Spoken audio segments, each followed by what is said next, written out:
그리고 이번 이재명 그 대표에 대한 판결을 둘러싸 또 하나 나오는 얘기는 갑자기 또 색깔론이 또 등장을 했습니다. 이게 철지나면 나오는 건데 뭐냐면 윤상현 의원이 모 판사가 재판부 중에 누구를 일컫는 거겠죠. 우리법 연구회 출신으로 감형 판결이 나올 수 있다는 제보를 받고 설마 했는데 현실이 참담하다 이렇게 또 얘기를 나눴습니다. 이건 이제 권성동한테 물어봐야 되는데 예전에 광원랜드에서 무죄가 나왔을 때 이순혁 그러니까 당시 이제 지금은 서부지법 판사였어요. 네. 그래서 이번에 윤석열 그 체포영장 첫 번째 체포영장 발부해 준 사람이 이순혁 판사였거든요. 예. 그 이순혁 판사한테 우리법 연구회라고 걱정을 많이 했는데 굉장히 공정하게 판단하더라. 직접 얘기했어요. 예, 본인이 국회에서 그거를 직접 얘기했던 상황이 있어요. 그러니까 이게 무슨 관계가 있는지 뭐만 있으면 딱지를 붙이는지 모르겠고 뭐 아까 전에도 얘기를 했지만은 기본적으로 이게 공직선거법의 취지에 맞습니다. 예, 그게 맞는 거예요. 그러니까 1심에 아까 말씀드렸잖아요. 맞아요. 다른 예. 케이스하고 봤을 때 그 1심에서 징역일령 집행유예 2년이 너무 튀는 판결이었고 네. 나와도 벌금형이 나올까 말까 뭐 이런 상황이었어요. 그러니까 이거는 그냥 맨날 하던 얘기 하는 거다. 예. 아니 근데 이제 그리고 이제 그 우리 신인규 대표가 법률 전문가니까 여쭤보는 건데 사람들 이런 거 궁금할 것 같아요. 그러니까 서울 고법의 형사 6부라는 데서 판단을 내렸는데 이 재판부가 3명으로 구성되지 않습니까? 얘기를 들어보니까 법률적 정의로는 대등 재판부라고 하던데 그 대등 재판부라는 게 어떤 구성인지 우리 시청자들께 설명 좀 해주시죠. 그러니까 이게 법원의 과거에는 그 승진 문화라는 게 있었거든요. 그래서 예를 들면 고법부장을 사실 군으로 치면 이제 별단다고 하죠. 그래서 네. 뭐 굉장히 그 그렇습니다. 축하도 많이 네. 받고 이렇게 해서 고법부장 달고 또 그다음에 이제 법원장하고 뭐 대법관하고 이렇게 서열이 딱 정해져 있었어요. 근데 이게 뭐 평생 법관제 도입시키자 하면서 뭐 변호사들도 10년 해야 이제 법관 임용도 시켜주고 막 제도를 바꾸면서 지금은 이제 제도가 어떻게 바뀌었냐면 이제 고등부장들 중에 경력 대등 재판부라는 걸 만들어서 다 부장급들이 셋이서 그러니까 재판장, 주심 네. 재판 또 좌배석 우배석을 하게끔 이제 만들어 놓은 거예요. 네. 그러니까 지금 이 이재명 대표의 항소심 재판부는 과거에 했던 무슨 고등부장이 혼자 하고 뭐 배석 판사들 경력이 짧은 사람들하고 한 게 아니라 주도해서 하는 게 아니라 각자 재판장이. 각자가 네. 부장급들인 사람들이 모여가지고 사실상 이분들의 법조 경력을 다 합치면은 거의 환갑 됩니다. 이분들이. 그러니까 그런 경륜을 가지고 아주 심도 있게 토의를 했을 거고 그게 어디서도 묻어나냐면 이 결정 판결문 읽어보면요 한 70페이지 정도 되는데 정말 정치하게 다 거의 논문 수준으로 써놨어요. 촘촘하게. 촘촘하게. 그러니까 더 이상 반박 불가하게끔 해놨어요. 근데 네. 그만큼 할 수 있었던 이유가 이분들이 경륜이 있는 재판부로 구성이 됐기 때문에 그런 거거든요. 1심은 그게 아니었어요? 1심 때는 안 그랬죠. 1심 때는 재판장 혼자 있고 이제 경력이 없는 이제 상대적으로 어린 상대적으로 이제 판사들이 경력이 좌우에 있는 거고. 그러면 아무래도 네. 재판장 마음대로 하죠 사실상. 근데 그렇게 한 이유가 저는 대법원 가서도 안 깨지게끔까지 이분들이 다 대책을 세워놨다고 봐요. 그러니까 사실은 항소심이라고 하면은 사실심의 끝이라고도 합니다. 그러니까 대법원에서 하는 거는 법률 적용만 보는 거거든요. 그런 것뿐만 아니라 반박 불가 수준으로 저는 네. 판결문을 써놨다. 저는 그게 이번 이재명 대표 판단에 있어서는 저는 가장 특색 있는 부분 아닌가 네. 그런 생각이 듭니다. 그러니까 이분들이 무슨 우리법 연구회라서 논리적으로 쓰는 게 아니에요. 많은 허구로 생각을 하는 거죠. 가지고 쓴 거고 논리적 반박이 불가능합니다. 그러니까 이게 보니까 3명이 대등 재판부이기 때문에 개별 사건마다 재판장을 정하는 거죠. 그렇죠. 그런 상황인 돌아가면서. 거고 이번 같은 경우에는 최은정 부장판사가 재판장을 맡았는데 이분 고향도 오엽게 말씀드립니다. 경북 포항 출신이십니다. 기본적으로 주심은 이제 이해슬 부장판사 전남 순천 출신인데 윤상현 의원이 모판사라고 언급했던 분은 아마도 그 3명 중에 정재호 부장판사를 말씀하시는 것 같은데 이분 같은 경우에는 이 사건의 재판장도 아니고 주심도 아닙니다. 그러니까 물론 그렇다고 해서 의견이 없다는 게 아니고 했겠지만은 그런 부분을 악용해서 얘기하는 측면이 없지 않다라는 점을 여러분께 설명을 좀 드려야 될 것 하나만 더 같습니다. 네. 하나만 설명드리면 헌재 재판 때도 똑같은데요. 어떤 논리적인 반박을 하면 저는 다 열어놓고 들어줄 수 있다고 생각해요. 좋잖아요. 근데 그게 아니라 그때도 문영배 소장 뭐 행범방 뭐 이상한 거 만들어가지고 사람을 그냥 골로 보내더니 이번에도 반박을 못하니까 자꾸 누가 출신이 어떻다 우리법이다 정말 수준 이하다라는 말밖에는 더 할 말이 없습니다. 네. 그러니까 좀 이거 그러니까 뭐 어쩔 수 없이 이런 게 나오는 건데 뭐 어디 출신 지역 좀 따지지 말아시자. 호남 전남 주시면 어떻고 서울 주시면 어떻고 그러니까, 뭐 네. 이게 그 사람의 정치 성향을 음. 뭐 저기 뭐 영남에는 뭐 진보 없고 호남엔 보수 없습니까? 그렇습니다. 그러니까 네. 이거를 가지고 예단하는 것도 너무 웃긴 거예요. 그러니까 진짜. 예. 그런 사건이고 그리고 이 재판부가 과거에 어떤 그 판결했는지 보니까 고발 사주 의혹으로 기소된 손준성 검사장한테 징역 1년을 선고한 1심을 뒤집고 무죄를 선고한 재판부고요. 손준성한테. 그리고 이제 그 최강욱 전 민주당 의원이 이제 그 인턴 관련된 조국혁신당 대표 아들과 관련된 부분들 이 부분에 대해서 허위 사실을 공표한 혐의로 재판을 받았는데 1심과 같은 벌금 80만 원을 선고한 재판부입니다. 그렇기 때문에 이 과거의 판결에 비춰 보더라도 특정한 성향을 가진 것으로는 보이지 않는다는 점을 좀 말씀드리는데 여기서 앞서 이제 신인규 대표도 얘기했지만은 검찰의 대응도 논란이 되고 있습니다. 왜냐하면 어제 같은 경우에도 통상적으로 제가 느끼기에는 중요 사건에 대한 쉽게 무죄 판결이 나오면은 이렇게 얘기할 것 같아요. 판결문 내용을 검토한 뒤 상고 여부를 결정하겠음 이 정도가 맞을 것 같은데 어제 보니까 그냥 바로 상고한다고 얘기하더라고 보니까. 네. 굉장히 짧은 시간에 나오지 않았나 입장이? 그러니까요. 아니 석방에 네. 대한 즉시한 거는 안 하고 요거 상고는 바로 하는 거지. 네. 아니 뭐 서울중앙지검에서 일반 선거인들의 생각과 너무나도 괴리된 경험치과 상식에 부합하지 않는 판단으로 법률을 오해한 유법이 있다 뭐 이렇게 얘기를 했다라는 거잖아요. 지금. 네. 그러니까 이게 검찰 스스로한테 적용돼야 되는 거예요. 일반인들의 상식과는 괴리되게 기소가 됐다. 아까 제가 말씀드렸잖아요. 그러니까 기소된 건에서 다 무슨 경력 위조, 학력 위조, 재산 뭐 부풀리기 뭐 이런 거가 있었던 거지 말 가지고 하는 사건이 거의 없다라는 거잖아요. 네. 지금. 그러니까 검찰이 좀 반성을 해라. 사실은 지금 검찰 입장에서는 저희가 잘못했습니다. 뭐 고개를 숙일 수는 없겠죠. 그렇죠. 뭐 네. 상고도 안 할 수는 없어요. 검찰 입장에서는 끝까지 가면 안 하면은 또 이제 국힘에서 또 난리 날 거 아니에요. 그러니까 뭐 정치적으로 그렇기는 한데 진짜 이제 좀 정치권도 좀 반성하고 왜냐하면은 네. 이거 아까 전에 신인규 변호사가 얘기했지만은 정치의 사법화가 너무 심해요. 맞아요. 정치는 네. 좀 정치끼리 좀 풀어라 같이. 그리고 검찰은 이제 좀 앞으로 뒷목에 선을 할 겁니다. 제가 보기에는 이제. 아니 근데 저는 정치인들이요 과거에는 사실 이게 너무 무너져서 그러는데 법원의 판단에 대해서 그냥 존중한다밖에 없었어요. 뭐 맞아. 뒤에서는 예. 욕을 하는지 마는지는 우리가 모르지만 법원에 대해서 뭐 옛날에 정진석 비대위원장이 그 말했을 때 제가 비판 많이 했거든요. 뭐 선 넘지 마라 이런 말 해가지고 제가 그때 막 엄청 비판했습니다. 아니 자기가 뭔데 법원에 대해서 선 넘지 마라 네. 선을 넘어라 마라 하냐. 근데 그게 불과 한 2년 전이거든요. 근데 지금은요 법원에 대해서 뭐 그 정도 발언하는 게 아니라 어느 특정 판사를 찝어가지고 어디 출신이고 무슨 우리법 연구회고 개인에 대한 공격까지 지금 들어가 버리면 맞아요. 너무 네. 지나치는 거예요. 이렇게 하면은 사법제도 운영 못하죠. 특히나 정치인들은 아니 차라리 판사 욕할 거면요 정치하지 마세요. 그냥 밖에 나가가지고 그냥 유튜브 하면서 본인이 그냥 뭐 그렇지. 비판하고 떠들면 돼요. 최소한 정치를 하고 상권 분립을 존중하고 국민들의 선택을 받겠다는 사람들이 네. 이렇게 어떤 특정 판사 개인에 대해 가지고 성향을 공격하고 하는 거는 이건 정말 정치인으로서 기본 자질이 없는 겁니다. 하면 안 되는 사람이다 저는 이렇게 봐요. 그리고 이제 이 판결 이후에 언론을 쭉 검토해 봤더니 우리 조선일보가 굉장히 좌절과 혼란을 느끼는 것 같은 인상을 받았거든요. 김준희 선배도 지면 봤을 텐데 어떤 생각 좀 하셨습니까? 뭐라고 해야 돼? 멘탈 붕괴?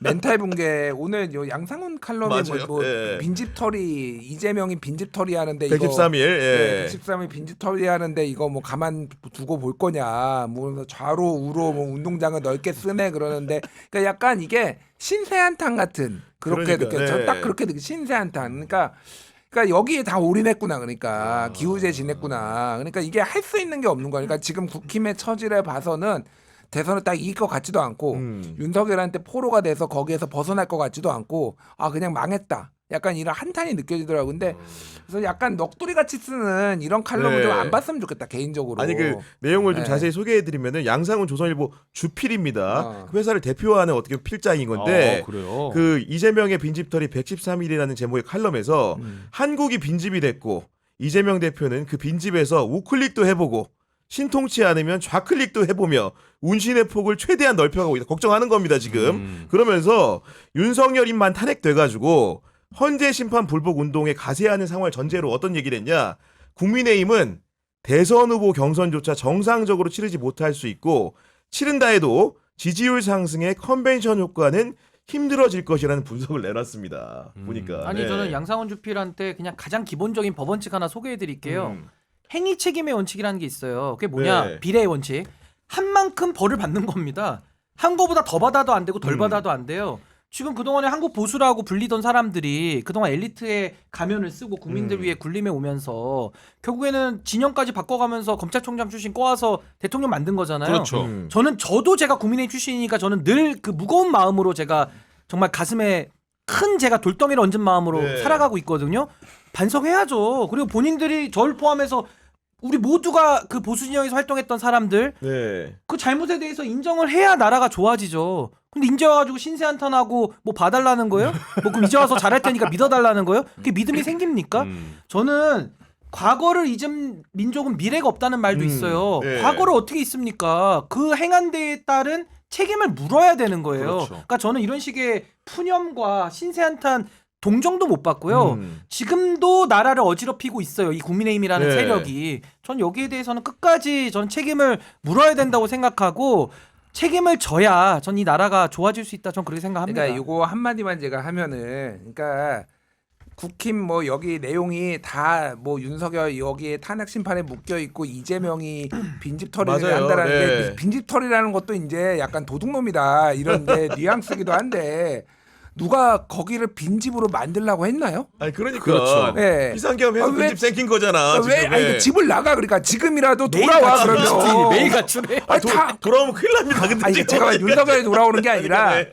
그러니까 국힘 대선 후보들도 네. 지금 다 빈집이 될 정도로 다 가출했다라는 거 아니야. 그러니까 제정신으로 돌아가. 그러니까 그러니까 이 사람이 보기에도 그거를 생각했는지 모르겠으나 정상적인 대한민국의 바깥에 구구가 있는 거야. 이 집이 그렇죠. 비었다라고 네. 얘기하는 거는 여기 내용이 그거예요. 뭐 중도 보수로 갔다가 집을 다 쓰고 있다 혼자. 맞아요. 예. 왔다 갔다 해보면서 그러니까 예. 그거는 대한민국도 아니야. 그 솔직히 이제 이 사람이 보기에 칼럼 양상이 안에서는, 보기에는 네. 칼럼 안에서는 그런 인식이 드러나는 거 아니에요. 그러니까. 그렇죠. 네. 그러니까 좀 집 비우지 말고 들어오라고 좀 제발. 어디 딱 엉뚱한 데 가 있는 거야 지금. 아니 이게. 근데 가출했으면 좀 더 좋은 데 가서 뭐 빌어먹고 살든지 뭘 하면 되는데 굳이 간 게 왜 정광훈이고 왜 소년범 밑으로 갑니까? 그러니까 정말 이해가 안 되거든요. 그러니까 저는 딴 거 다 필요 없고 행위 책임의 원칙이라는 이 대원칙이 있어요. 한 만큼 값을 받는 겁니다. 한 네. 만큼 책임을 치러야 되는 거예요. 봐줄 수 없다. 저는 제가 두 눈 부릅뜨고 네. 끝까지 저는 목격자고 전 증언을 할 거예요. 이게 어떤 게 잘못됐고 뭐가 지금 잘못돼서 여기까지 왔는지 제일 무서운 게 뭐냐면요. 잘못됐는데 잘못을 교정 못하고 또 분칠하고 또 회색칠하고 또 정상인 척 해가지고 네. 또 권력을 취하는 거거든요. 저 그것만큼은 제 눈에 흙이 들어가도 저는 그거 막아야 된다. 네. 제 눈에 흙이 들어가기 전까지는 제가 두 눈 부릅뜨고 끝까지 막을 거기 때문에 뭐 양상훈 주필 뭐 처지는 딱 하나. 조선일보 지금 뭐 처지 안 좋지 않습니까? 김건희 여사가 뭐 폐간시키다 무슨 그랬잖아요. 목숨 걸고 폐간시킨다고 하는데 폐간 당할 짓 했으면 폐간 당하는 거죠. 맞아. 김건희 여사한테 무슨 짓을 했는지 모르지만, 그러니까 전 행위 책임의 원칙으로 그냥 정리가 돼야 된다고 봅니다. 그 구구 쪽으로 다 나가 있고 지금 집 자기들이 비워놨다 그랬잖아요. 가출. 예, 그 재밌는 영상을 하나 본 게 뭐냐면 아, 그래요? 예. 지금 재보궐선거 또 앞두고 있잖아요. 네. 부산 교육감 후보 맞아요. 예. 정승윤 후보 있잖아요. 그 출마식인가? 디올백 아니야 디올백. 그 뭐야? 하여튼 뭐 뭐 선거 출정식 비슷한 출정식 거 그런 거 하는데, 했어요. 예. 그거 영상 보셨어요? 여기서 못 봤는데. 예. 원희룡이랑 어. 전한길이 가서 출정식 그 어. 선거 사무소 뭐 개소식인가 그럴 거예요. 그렇군요. 네. 예, 거기서 찬송가 부르고 예배 드립니다. 야. 거기서 안 다, 그래- 다 같이 찬송가 부르고 네. 기도하고 아니, 교육감 후보 아니, 그러니까 사무실 교육감 여는데. 선거를 하는데 왜 찬송가를 왜 부르는 거야? 와, 그래서 그거 보고 와 이거 진짜 아예 갔구나. 그 이해가 안 갑니다, 진짜로. 미리 보는 대선 풍경이죠, 그러니까. 아, 깜짝 그러네, 놀랐어요. 그러네. 깜짝 미리 보는 놀랐어. 대선 풍경이네. 네. 정광훈은 네. 또 뭐 부를지 안 부를지 모르겠으나 약간 비슷한 일이 어디서 찬송가 부르고 어디서 또 기도하고 어디서 또 이제 뭐 집회 네. 막 나가고 이게 눈에 보니까 이게 망했어요 그냥. 국힘은 지금 망했어요. 아, 망할 짓 하면 망해야죠. 그렇지. 망할 짓을 했는데 안 망하면 그게 이상한 거죠. 맞아. 망할 짓 하면 망하는 게 정상이에요. 아니 그리고 조선일보 현직 주필은 이런 얘기를 했는데 우리 전직 대기자님이신 조갑재 대표님은 이번 판결에 대해서 정반대 입장을 얘기하기 시작했습니다. 보니까 어떤 얘기를 했냐? 이게 누구를 봐주기 위한 무리한 판결이다 하는 확신은 서지 않는다. 결국 이 얘기는 뭐냐면은 여권 일각에서 재판부 성향까지 문제 삼는데 나는 그런 불공정한 재판이라고 생각하지 않는다. 이런 얘기를 한 것이고 이어서 윤석열은 지난 대선 기간 거짓말을 안 했느냐? 거기에 대한 법적 제재가 들어가지 않은 상황에서 아슬아슬하게 낙선한 이재명의 피선거권을 제한하는 선고를 하는 것은 무리가 아닐까 하는 생각도 있었을 것이다. 이런 얘기를 합니다. 그러니까 이제 네. 우리가 뭐 여러 번 보셨겠지만은 윤석열이 뭐 거짓말을 굉장히 후보 시절 많이 했고 대표적인 게 이제 김건희 학력 위조 뭐 이 사건에 대해서 명백하게 오보다라고 했지만은 학력 위조된 거 지금 다 나왔잖아요. 그렇죠. 그러니까 뭐 그게 크든 작든 다 나오고 뭐 김건희 도이치모터스 주가 조작 그때는 그게 대선 후보 토론이었을 거예요 그때. 네. 한 4달 정도 맡겼는데 손실을 봐서 돈을 빼고 절연했다라고 했는데 그게 1차 시기하고 2차 시기가 있거든요. 그게. 네, 맞아요. 네. 맞아요. 근데 그거 1차 시기만 교묘하게 얘기를 한 건데 알다시피 지금 그 증권거래소에서 나온 맞아요. 자료에 예. 따르면은 예, 김건희, 최은순 둘이 합쳐서 23억 이득 받잖아요. 이것도 거짓말. 그리고 장모 최은순 씨 관련해서 10원 한 장 남한테 피해 끼친 적 그러니까. 없다라고 했는데 잔고 증명만 349억 원 위조해가지고 그래서 깜빵까지 갔다 왔어요. 그러니까. 네. 그러니까 제가 말하는 거는 그럼 이거를 거짓말이잖아요. 그래서 사실은 이제 뭐 여기 법조인도 있지만은 윤석열 대통령이 형사상 대통령에 대해서 형사상 소출을 받지 않잖아요. 그렇지. 이거는 공직선거법은 기소 중지가 되기 시효가 때문에 멈춰 있구나 지금. 대통령이 파면돼도 자연인으로 가면은요. 바로 기소할 수 있는 거구나. 공직선거법 이걸로 기소할 수 있어요. 있다는 뭐 없다는 썰도 있지만은 네. 저는 있다고 보고 그런 얘기를 하시더라고요. 근데 저는 이거 기소하는 거 반대합니다.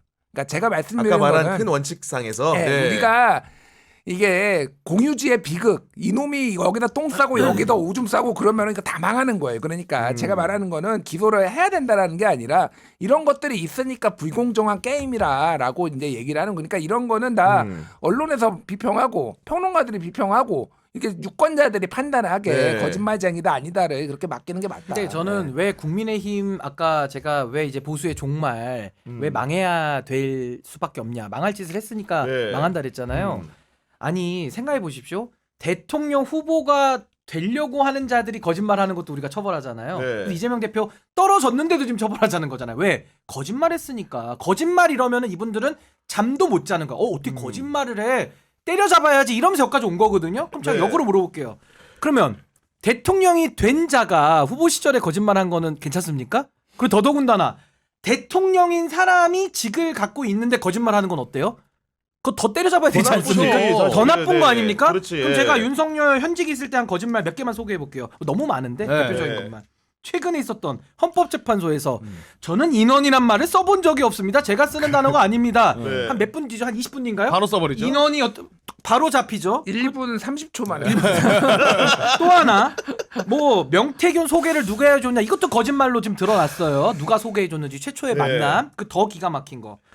뭐 그 기자회견 할 때 뭐라 그랬더라? 저는 뭐 고3 수험생처럼 바빠가지고 그거 누가 공천하는지 뭐 신경 쓸 새가 없었습니다. 맞네. 그랬더니 녹취에 뭐라고 나옵니까?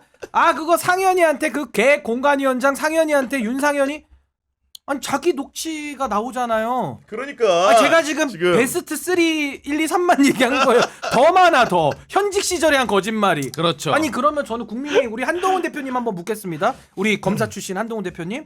아니 낙선자 대통령 후보 낙선자가 어떻게 국민을 속여요? 막 흥분해가지고 지금 막 열받은 거 아닙니까? 막 네. 상고하라 그러고. 그럼 요 거짓말에 대해서는 왜 분노를 안 하죠? 왜 이렇게 차분해요? 왜 이렇게 차분합니까? 아니 그리고 아까 이제 나 이게 이해가 안 되는 거야 정말.